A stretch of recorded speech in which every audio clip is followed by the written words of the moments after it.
Welcome, welcome to AOC India FM. This is me और जिन नष्टी और हाँ जी सुनिए ये लाइन यानी कि इतना ये नन्ना मुन्ना सा फ्रेज सुन करके आपको काफी कुछ याद आ गया होगा वो प्यारा प्यारा सा खूबसूरत सा चेहरा हाँ जी none other than beautiful and gorgeous हाँ जी सुनिए यानी कि मोहिनी शर्मा मैम हाँ जी आप बिल्कुल सही पकड़े हैं सही पकड़े हैं ले आई हूँ मैं उन्हें जैसा कि मैं आप लोगों से प्रॉमिस करके गई थी भाई कि मैं उन्हें लेकर आऊंगी तो फिर मैं उन्हें ले आई हूँ। वेलकम करते हैं मैम हमारे साथ लाइव कॉल पे मौजूद है। Welcome ma'am. हाँ जी सुनिए एओसी इंडिया एफएम के सारे लिसनर्स को मेरी साइड से गुड इवनिंग। आई होप आप सब बहुत अच्छे होंगे एंड आई रियली विश आप सब अच्छे रहें, घर में रहें और सुरक्षित रहें। क्या बात है, मतलब वो जो पॉजिटिव वाइब्स है ना वो आवाज वो शुरुआत से ही मेंटेन है मैम की। बिल्कुल सच सच सच सच मैम आपकी जो पॉजिटिव एनर्जी है और ये जो बूस्ट करती वॉइस है ना इसी के तो हम फैन हैं। खैर मैम टाइम बिल्कुल भी बिना वेस्ट करते हुए मैं सीधे इंटरव्यू पे आती हूँ और पहला सवाल मैं आपसे यही करना चाहूंगी कि एक नॉर्मल लड़की से एक एडवोकेट से काउंसलर और काउंसलर से हाँ जी सुनिए का सफर कैसा रहा? सफर बहुत खूबसूरत और जैसे कि हम सब जानते हैं हम अगर कहीं घूमने भी जाते हैं ना तो रोड हमेशा एकदम हाईवे वाले नहीं मिलते, गड्ढे भी मिलते हैं, वन वे भी मिलते हैं और बहुत सारे खराब रोड भी मिलते हैं। तो सेम ऐसी ही मेरी जर्नी रही है। बहुत सारी मुश्किलों का सामना करते हुए बहुत कुछ झेला, बहुत कुछ सुना, कई बार खुद भी ऐसा आया कि हाँ अब छोड़ना चाहिए बट नहीं, deep inside something was there. नहीं, you are not doing it for yourself, आप दुनिया के लिए कुछ कर रहे हो। तो जब आपके ऊपर ये रिस्पॉन्सिबिलिटी दी है, I feel my self so blessed कि हाँ मुझे नहीं पता बाकी लोगों के अंदर ये चीज होती है या नहीं होती है। जहां तक मुझे लगता है ऐसी चीज बहुत कम लोगों के अंदर होती है कि उनको दूसरों के लिए कुछ करना है। क्या तो ये चीज मुझे है कि हाँ भाई I want to do something for the people, बहुत सारा मोटिवेशन देना चाहती हूँ। जो चीजें मैंने फील की हैं I don't want to feel others like that. So I decided okay fine कुछ करते हैं। So here I am with a beautiful phrase that you all love. हाँ जी सुनिए। क्या बात है, मतलब वो पॉजिटिव एनर्जी वो वाइज मेंटेन है और कितनी खूबसूरत बात कही मैम ने कि वो जो मेरे को ना अरिजीत सिंह गाते हुए नजर आ रहे थे, सफर खूबसूरत है मंजिल से भी। क्या बात है, one of my most favourite song it is. Wow, यानी कि मैं बहुत टैलेंटेड हो गई हूँ, मैं सेलेब्स के जो फेवरेट सॉन्ग्स है ना उन्हें भी कैच करने लगी हूँ अब। So nice of you. खैर नेक्स्ट जो है हमारा नेक्स्ट क्वेश्चन यही है मैम कि जो यूथ है आजकल का या यूथ के अलावा भी जितने एज ग्रुप के लोग हैं इन लोगों को आजकल के टाइम पे काउंसलिंग की इतनी जरूरत क्यों पड़ने लगी है? बिकॉज अब तो मतलब पहले इतना नहीं होता था ना, जैसा कि हम अपने मम्मी पापा से सुनते हैं या पेरेंट्स भी आजकल के अपने बच्चों को इस बात को लेकर ताने देते हैं कि भाई तुमने क्या किया, हम करते थे तब तो कोई डिप्रेशन नहीं होता था। ये इन चीजों के बारे में क्या कहना चाहेंगे आप? ये अब जब हमने बात की है ना कि पहले नहीं होता था तो आओ थोड़ा पहले चलते हैं, जरा गाड़ी को थोड़ा रिवर्स गियर देते हैं, थोड़ा सा पीछे चलते हैं। जी जी जी जी। हमारे mom dad like I born in 90s, okay I am a 90s child. आप तब का देख लीजिए डिफरेंस और अब का देख लीजिए, बहुत बहुत छोटा छोटा सा डिफरेंस मैं आपको बताती हूँ। हम खेलते थे छुपन छुपाई, पकड़म पकड़ाई और बहुत सारे आउटडोर गेम्स। बस आज के बच्चे दे आर जस्ट सिमट गई है उनकी दुनिया बिल्कुल सिर्फ फोन में। Then this is due to अलग hike in the crime in our society. हम किसी छोटे बच्चे को भी अब अकेला बाहर नहीं छोड़ सकते है, ये दिक्कत हम सब जानते हैं। दूसरी चीज ये है जिस हिसाब से हमारा खान पान है, जो चीज हमारे पेरेंट्स में थी, जो उन्होंने खाया वो हमें पसंद नहीं, जो हम खाते हैं वो हमारी जनरेशन को पसंद नहीं होगा। जैसे कि हम सब जानते हैं हर 10 साल में जनरेशन बदल जाती है। बिल्कुल सही बात। 10 साल में बदलती है तो उनका खान पान अलग हो जाता है। साइंटिफिकली उनके जो हार्मोन्स होते हैं, जो हमारे टाइम में एक प्यूबिक एज आती थी या जो भी हार्मोन्स हमारे चेंज होते थे वो 15-16 इयर्स के अराउंड जाके चेंज होते थे। बट आज की जनरेशन में आप देखो 9 साल में भी चेंज होते हैं, 10 में भी होते हैं, 11-12 मैक्सिमम 12 एज है जो हो जाते हैं। अब आप खुद ये चीज सोचो कि जो चीज हम 16 साल में फील करते थे वही चीज बच्चा 9 साल में फील कर रहा है, 10 में फील कर रहा है। तो वो चीज आएगी डिफरेंट। वो तो सही सेकंड, हमारा सोसाइटी, हमारा culture plays a very very important role in this. हम छोटे हुआ करते थे तो हमारे पास ना तो फोन हुआ करते थे। मैं ये नहीं कहूंगी कि टेक्नोलॉजी जो आ रही है वो खराब है, लेकिन हम ये सब जानते हैं हर चीज के साथ एडवांटेज और डिसएडवांटेजेस होते हैं। बिल्कुल सही बात। आज का जो बच्चा फील करता है ना, वो फील करता है अरिजीत सिंह के सॉन्ग, अच्छा चलता हूँ दुआओं में याद रखना। हम फील करते थे हम होंगे कामयाब, राइट? यस तो यस ये थोड़ा सा डिफरेंस है। अब क्या होता है ना, हमारे पेरेंट्स तो वही है जो उनको अपब्रिंगिंग मिली है। हम आज के बच्चे हो गए, तो जनरेशन गैप आया। जो हमसे आगे आए उनमें और जनरेशन गैप आया। हमारे पेरेंट्स पहले, देखिए मैं एक रिलेशनशिप काउंसलर हूँ, तो मैं बताती हूँ पहले क्या होता था ना, शादी हुई, कोई दिक्कत हुई, पेरेंट्स गए, समझाया कि बेटा यहाँ रहे, कोई दिक्कत नहीं। थोड़ा सा और लॉ ने, हमारा इम्प्रोवाइजेशन हुआ लॉ में, तो और चेंजेस आए कि नहीं, फिर राइट्स की बात होने लगी। धीरे धीरे जैसे जैसे हमारी सोसाइटी ने बूस्टअप किया, एक ग्रो किया हमारी सोसाइटी ने, उसके साथ साथ चीजें बहुत बदली। आज के टाइम में हर चीज का सिंपल सा सोल्यूशन, वो लोग सोल्यूशन निकालते थे, फिर जो हमारी जनरेशन आते आते वो सोल्यूशंस और कम हुए, हम उसका ऑल्टरनेटिव ढूंढने लगे। और आज की जो जनरेशन है वो सोल्यूशंस की बात ही नहीं करती, वो ऑल्टरनेटिव की बात ही नहीं करती, वो सीधे बात करती है प्रॉब्लम है, प्रॉब्लम है, वक्त खराब नहीं है उनके लिए जिंदगी खराब हो जाती है। एग्जैक्टली वो एग्जैक्टली सीधे सीधे अपनी लाइफ को खत्म करने की बात करने लग जाते हैं, and many of them do that. Exactly At the age of 17 they are heartbroken, at the age of 17 they are depressed, and जब हम हमारे फैमिली, जैसे कि आपने बहुत खूबसूरत सी बात कही थी कि ताने मिलते हैं, एक्चुअली इसमें पेरेंट्स की भी गलती नहीं है, क्योंकि उन्होंने कभी वो एटमॉस्फेयर देखा ही। सही बात है। आज का 14 साल का बच्चा और जो हमारे पेरेंट्स जब 14 साल के हुआ करते थे, कितना अंतर था। बिल्कुल एग्जैक्टली बहुत अंतर था, खान पान में अंतर था, उनके सोच में, उनके रहन सहन में बहुत अंतर था। इसलिए आज काउंसलिंग की जरूरत सिर्फ और सिर्फ स्टूडेंट्स को या यूथ को नहीं है। आज के टाइम में काउंसलिंग की जरूरत हर एज में पड़ती है, क्योंकि बच्चे अपने पेरेंट्स के साथ डील नहीं कर पा रहे और at the same time parents भी अपने बच्चों के साथ डील नहीं कर पा रहे। सही बात तो उनको और लो फील होता है कि बच्चा हमारा है, हम ये नहीं कर रहे, हम वो नहीं कर रहे, तो दे नीड दैट। एग्जैक्टली अच्छा मैम, मैं आपसे एक ये चीज भी जानना चाहूंगी, जैसा कि हमने आपकी जर्नी को, जितने आपके फैन से आप जानते होंगे और मैं भी आपकी बहुत बड़ी फैन हूँ, तो हाँ ये चीज मैं बहुत अच्छी तरह से जानती हूँ कि फैंस जो है आपके लिए काफी कुछ स्पेशल करते रहते हैं और आप भी अपने फैंस के लिए काफी कुछ स्पेशल करते रहते हैं। तो क्या क्या किया है आप दोनों ने एक दूसरे के लिए? फैंस लाइक, मैं उनको कभी फैंस नहीं बोलती, मैं बोलती हूँ कि हाँ, कुछ मेरे बड़े भाई तो कुछ मेरे छोटे भाई, कुछ मेरे दोस्त, कुछ मेरी बहनें, आई मीन मैं कभी उनको फैंस कंसीडर नहीं करती हूँ। वो सब मुझे बहुत प्यार करते हैं और उनके प्यार की बदौलत हूँ मैं जहाँ भी हूँ। तो मेरे जो फैंस ने मेरे लिए क्या, पहले मैं वो आपको बताना चाहूंगी। लाइक आजकल कोई दिन ऐसा जाता नहीं जिस दिन मुझे गिफ्ट नहीं मिल रहे हैं। लाइक वो चीज इतनी खूबसूरत होती है, इतनी खूबसूरत होती है कि कहीं से मेरा स्केच बन के आ रहा है, कोई पोइट है तो मेरे फोटोज पे पोइट्री लिख के उसका कोलाज बना के भेज रहा है, किसी को पता चलता है कि मुझे पांडा पसंद है तो they are sending me pandas.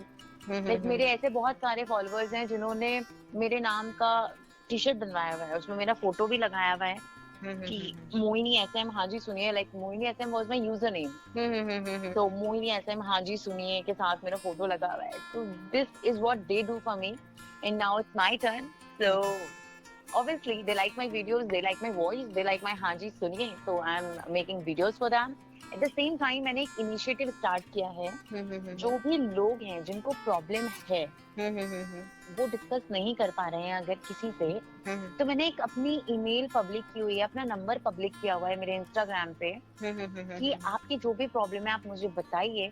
Monday to Friday आप जो भी लोग मुझे मेल करते हैं, मैं उनकी प्रॉब्लम्स को सुनती हूँ, समझती हूँ। बहुत से लोग मुझे वॉइस नोट्स भी भेज रहे हैं व्हाट्सएप पे, तो उनकी प्रॉब्लम्स को समझ के मैं जब संडे को शाम को 4 बजे अपने यूट्यूब चैनल पे लाइव आके उनके सारे सवालों के जवाब देती हूँ। So this initiative I have taken for my dear fans, for my followers. This is what I'm doing for them. Great, मतलब कोई इतना टाइम निकाले कि आपको प्रॉपरली सुने और उसके बाद आपके क्वेश्चंस को याद रखे, उनका आंसर करे बे। Literally this is why I am your fan, this is why I am your fan. Thank you so much. अच्छा मैम, तो जैसा कि आपने अभी अभी बताया कि आपने अपने इंस्टाग्राम पे अपना ईमेल और नंबर पब्लिक कर रखा है, सो उसके थ्रू ही लोग आपको कांटेक्ट करते हैं, राइट? या अच्छा मैम, आप जैसे मैं आपको फॉलो करती हूँ, तो आप इंस्टाग्राम पे लाइव आते हैं, है ना? लोग दुनिया के लोग जुड़ते हैं, क्योंकि मैं खुद कई बार आपका लाइव सुन चुकी हूँ, बहुत ही ज्यादा मोटिवेशनल होता है। तो लोग जुड़ते हैं तो कैसा लगता है, और सबसे ज्यादा सरप्राइजिंग मोमेंट्स कौन कौन से होते हैं लाइफ में? I mean, it feels so amazing when like होता है ना, जिंदगी बीत जाती है इंसान के बोलने में और सुनने वाले नहीं होते। सही बात है। ये आज की जनरेशन की प्रॉब्लम है, एंड ये बहुत बड़ी प्रॉब्लम है। बट जब एट द सेम टाइम जब आपको बहुत सारे लोग सुनते हैं ना, जब मुझे मेरी लाइफ पे आके लोग बताते हैं ना कि कैसे मेरे वीडियोस के थ्रू या मेरी वजह से किसी की जिंदगी बदली है, तो बहुत अच्छा लगता है। मैं सच में दिल से धन्यवाद देती हूँ भगवान को कि उन्होंने मुझे सहायक बनाया है। और आपके एफएम के माध्यम से मैं सबको बोलना चाहूंगी कि जो मुझे सुन रहे हैं, अगर आपको भी कोई प्रॉब्लम है ना, तो बेझिझक बेधड़क mohini@outlook.com याद रख लीजिए, बस मेल कर दीजिए। वाओ, सच में। And the best ever surprising moment for me was, एक बंदा ऐड हुआ था मेरी लाइफ में, he was from Kuwait and he just came and he said, I'm your hugest fan, and he told me everything, and he just said, I have a good news for you. मैंने कहा yeah, say. वो बंदा Sunday add हुआ था and he just told me कि अभी जो Friday निकला है ना, कुवैत के मॉल में आपके वीडियोस चलाए गए थे। Wow, just to motivate people, and that was the most surprising moment for me because I had no clue कि ऐसा भी कुछ होगा कभी लाइफ में, या कुछ भी होगा। I had no clue about it. It was so surprising for me. Wow, Kuwait के मॉल में आपके वीडियोस, कितना अच्छा फील हुआ होगा ना? I can totally feel it from your voice कि आपको कितनी खुशी हुई होगी। It was seriously like I had no word. I went speechless that time. अच्छा मैम, मैं ये पूछना चाहती हूँ कि भाई और क्या क्या हॉबीज हैं आपकी, ये बताइए। और अगर मोहिनी शर्मा यानी कि आप हाँ जी सुनिए नहीं होती तो क्या होती, क्या बनना चाहती थी? आरजे मिस्टी। अरे seriously, oh my God, this is my passion because होता है ना, हर बच्चे में एक अलग टैलेंट भगवान देके भेजता है। तो since childhood I'm very talkative. I'm not like the person who used to say okay, no, I was not like that. I used to find I want this. I was never stubborn. I never irritate my parents and never annoy them. So हमेशा से बोलना चाहती थी। 12th तक I will not say कि I was a very brilliant student. No, I wasn't. I was an average student. कभी school में मौका नहीं मिला, और आप कह सकते हो कभी हिम्मत नहीं हुई बोलने की। बट जब 12th क्रॉस किया, I don't know कहाँ से क्या हुआ, I don't know. तो वो चीज एक टर्निंग पॉइंट था। After my 12th, that was a turning point, and I really wish to do that. But एक deep inside there was something. I want to do something for the society. Wow. For that purpose, I just choose that LLB. Okay. I had a mindset that okay fine, I'll do something for the poor people who don't have money, जिनको न्याय चाहिए but पैसा नहीं है, या वो दुखी होते हैं, तो I thought to work for them. Then when I came in this line, then I really realized actually problem पैसे की नहीं है, actual problem है mindset की, actual problem है सिचुएशन को देखने की। क्योंकि when I was in कचहरी, like बरेली डिस्ट्रिक्ट कोर्ट, जब मैं कचहरी जाया करती थी, उस टाइम पे मैंने देखा था कैसे रिश्ते टूट रहे हैं। और रिश्ते टूटने का रीजन सिर्फ इतना कि आज तुम्हारी माँ ने मुझसे एक कप चाय बनवा ली। I mean this was the reason. या फिर आज तेरी बीवी ने मुझे एक कप चाय बना के नहीं दी। I mean 6 people they were doing, and बहुत गंदा लगा मुझे। फिर मुझे धीरे धीरे रियलाइज हुआ, ऑब्जर्व करना जब मैंने शुरू किया कि नहीं, there is a problem with the mindset. So if you want to do anything for the society, first you have to work on their mindset. Perfect. So finally I became the counselor, and उसके बाद क्या था, बहुत सारे तलाक रुकवा दिए, Great. रिश्ते बचा लिए। ग्रेट। मतलब कितना प्यारा काम है। अच्छा मैम, मैं आपने इतना सारे मैसेज दिए और आप तो मैसेज देती रहती हैं, तो ये कहना तो बेकार ही हुआ कि आप मैसेज दीजिए, क्योंकि आप ऑलरेडी इतने सारे मैसेज दे चुकी हैं। फिर मैम मैं आपसे वो आपकी प्रॉपर हाँ जी सुनिए, मैं एक मोटिवेशनल कुछ शायरी कुछ ऐसा कुछ सुनना चाहती हूँ। और श्योर, मैं आपको अपना सबसे मोस्ट वायरल वीडियो जरूर सुनाना चाहूंगी, जिसने ये मोहिनी शर्मा को या हाँ जी सुनिए को एक्चुअल में एक हाँ जी सुनिए बनाया, जिसको लोगों ने पहचाना और प्यार दिया। एंड दैट वाज हाँ जी सुनिए। I'm so sorry, I'm so sorry. हाँ जी सुनिए, गलतियां वही करता है जो मेहनत से काम करता है। निकम्मों की जिंदगी तो दूसरों की कमियां निकालने में बीत जाती है। जिंदगी में दो बातें हमेशा याद रखना, चुप रहने से बड़ा कोई जवाब नहीं होता और माफ करने से बड़ी कोई सजा नहीं होती। ये दुनिया बहुत अजीब है मेरे दोस्त। दुख अगर आंखों से बहे तो उसे कायर कहते हैं, और दुख अगर बातों से बहे तो उसे शायर कहते हैं। क्या बात है, क्या बात है। मतलब मैं तो पक्की वाली फैन, मैं पहले से ही थी, अभी और ज्यादा वाली हो गई हूँ। Thank you, thank you. ऐसे मैम लास्ट एक रिक्वेस्ट है जो हमारे लिसनर्स की तरफ से है। एक्चुअली आरजे मिष्टी ना फेमस है लोगों की सॉन्ग रिक्वेस्ट पूरी करने के लिए, बट हमारी ये जो जनता जनार्दन है ये चाहती है कि आज आपकी फेवरेट सॉन्ग सुने, तो आप मुझे बता दीजिए कौन सा गाना सुनवाना चाहेंगे। तो सारे लिसनर्स को मैं, देखें आप लोग सारे बहुत सारे बॉलीवुड सॉन्ग सुनते होंगे, आपके अलग अलग टेस्ट होते होंगे, लेकिन मैं खुद आप लोगों से एक रिक्वेस्ट करना चाहूंगी कि अभी जो मैं गाना बताने वाली हूँ ना, इस गाने को आप एक्चुअल में सुनिएगा और इस गाने को समझने की कोशिश करिएगा, और आई अश्योर यू जिंदगी में जो टेंशन है ना वो बहुत बहुत हद तक कम हो जाएगी। एक सॉन्ग था राजेश खन्ना साहब का, एक अंधेरा लाख सितारे, और उसको मोहम्मद अजीज साहब ने गाया था, उनके वर्ड थे वो गाना मैं जरूर आप लोगों को सुनवाना चाहूंगी। और वो मूवी है आखिर क्यों। आखिर क्यों मूवी, आखिर क्यों मूवी का एक अंधेरा लाख सितारे। और आप सबसे रिक्वेस्ट करना चाहूंगी इस गाने को, मुझे पता है बहुत बोरिंग लग सकता है, मुझे पता है बहुत आउटडेटेड सॉन्ग है, but trust me it was a song जिसने सीरियसली मेरी जिंदगी बदली। एंड आई रियली होप ये सबकी जिंदगी तो नहीं, बट हाँ किसी एक की जिंदगी भी अगर बदलेगा तो मुझे बहुत खुशी होगी। Great great great. मतलब कितनी पॉजिटिव है ना मैम, और सबके लिए कितना कुछ करना चाहती हैं। खैर मुझे तो बड़ा मजा आया मैम से बात करके, और गाना प्ले करेंगी, सुन लेना आराम से, सोचना इसके ऊपर।